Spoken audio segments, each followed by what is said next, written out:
Hello, what's going on everybody? This is Johnny Petro, your host for this topic for the day of our video is called Portfolio. Alright, in order to build your portfolio, and this goes for all you art and design students out there. Okay, if you want a solid portfolio, you have to go out and buy one of these. I got this from it's 24 inch by 32 inch and by 3 inches, and it was from Hobby Lobby. And you need to have paintings and drawings, and they have to be really creative. You know, they can be watercolor, they could be acrylic paint, colored pencil, even pastel, oil pastel, whatever. So, without further ado, let's talk about it. Okay, this is like my high school portfolio right here. And you have to make it clear, concise, and strong. You don't want to show clients or employers really bad work because they're going to try and turn you down. So, that being said, you don't want to put any weak pieces in your portfolio because it'll just make you less valuable and less presentable. I mean, the goal is here to show your best foot forward. Make yourself professional as the artist and designer you want to become. Okay, enough talk, let's just get on with the portfolio here. First piece of the day is this one. Hey, this is a piece I made from the art show from high school, and mostly it's just I don't know, it's like a triptych picture where it's more of a surprise, a shock.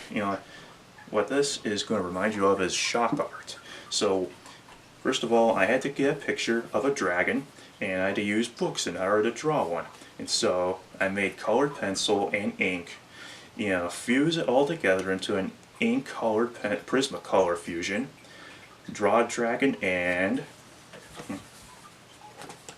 here it is in the inside here. Now you can see the creativity is all in the interior of the artwork. See that? And this is a strong piece because I put 6 weeks of work into this, colored pencil wise, ink wise, and really shock mode wise, composition wise too. I made the dragons connect together with strong usage of colored pencils. Gotta blend in a lot of shading and monochromatic shading too. That's what makes it strong.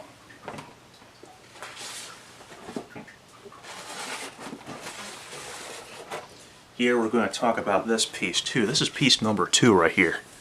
Hope you can see that right. And basically this is just art from my high school portfolio. I'll make college work in a little bit. But anyway, let's talk about this. Self-portrait will come later, guys. Don't worry. That's for my next video. So, I'm going to talk about this piece a minute here. Okay. Now, from 11th grade, junior year, or whatever, we had to make, our classmates and I from our art class made setups. And we had to make, a pot of leaves, a statue of an angel, and then flowers and a piano. Okay. But I had to take that, setup and turn it into something that was fantasy and creativity. And I know you love the word creative because that's what we do. And so, around here I made wooden figures around here, and then I made the flowers look like monster, demons popping out from their unknown habitats and trying to, scare you. I mean, this is work you'd see on album covers. And I made the sun in like a Salvador Dali face with a tongue sticking out. I made wooden figures and leaves gliding all over the place with a piano. Made the book of art kind of hidden, so you get the piece itself. This is like a surreal color fusion.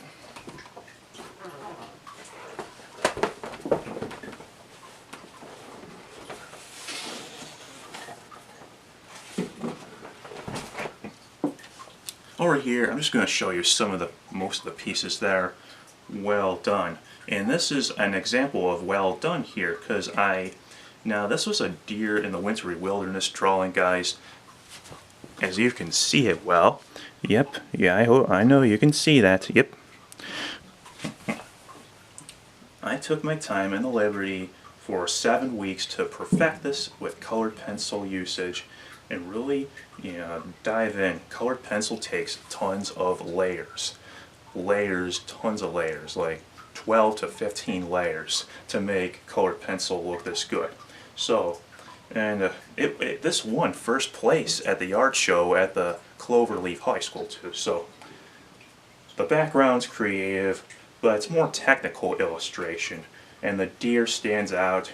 And this came from a book I had to draw from to make it look really solid and professionally rendered as far as you can see it. No signature, but yet it's still a very strong piece. And I'm going to show you some more.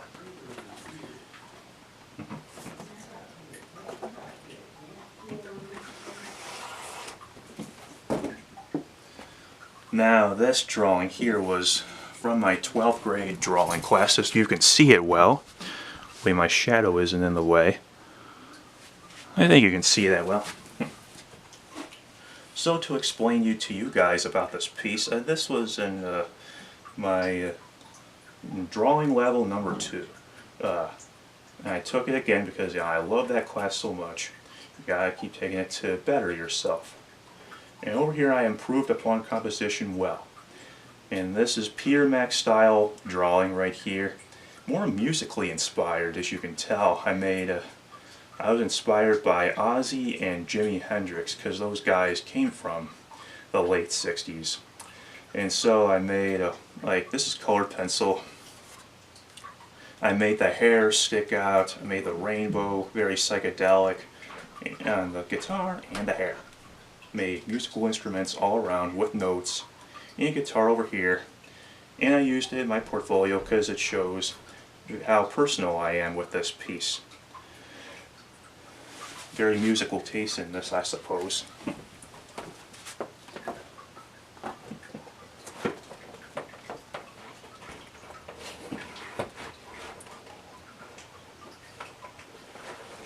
And we're gonna show you some more.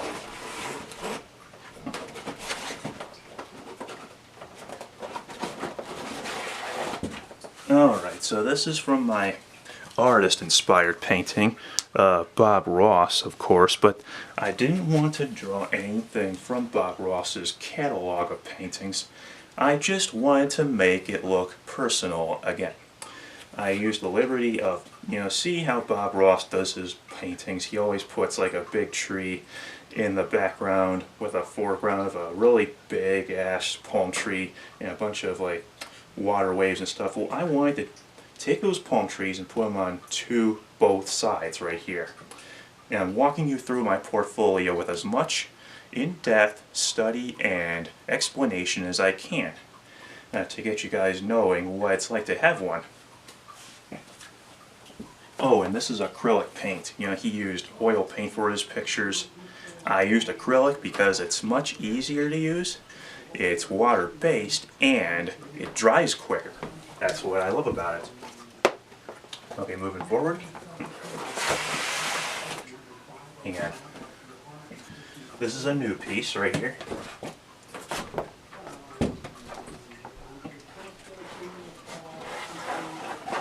Excuse me. Okay.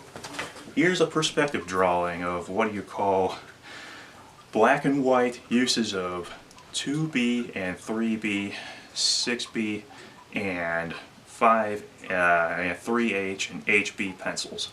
And this came right out of the high school right here, Cloverleaf, and I had the teacher had us sit down at our chairs in the hallways and draw what we saw. And this is really technical illustration too, because it shows realism, guys.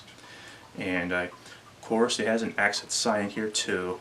And this came out of the very first drawing class I took.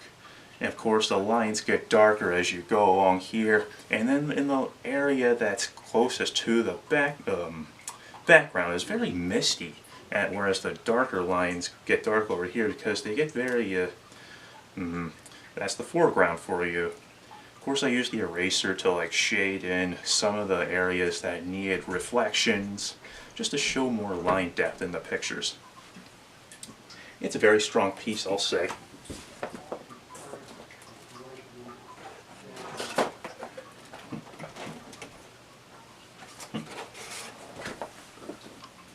And here we go. Here's another perspective drawing. Yeah, it portrays very abstract vibes at you guys too when you look at it.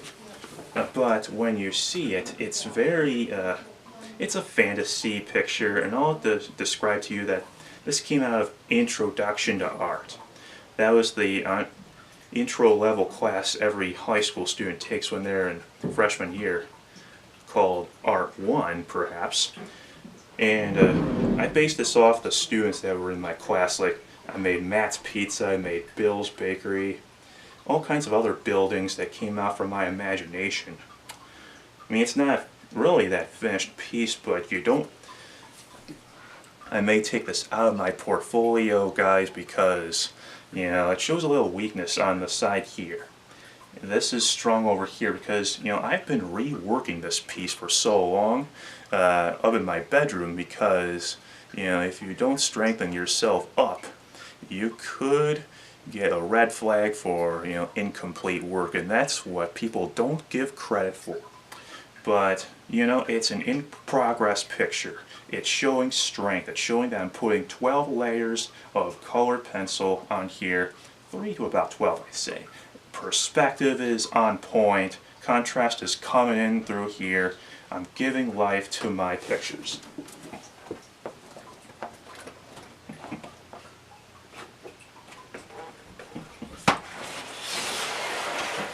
And last but not least, here you go.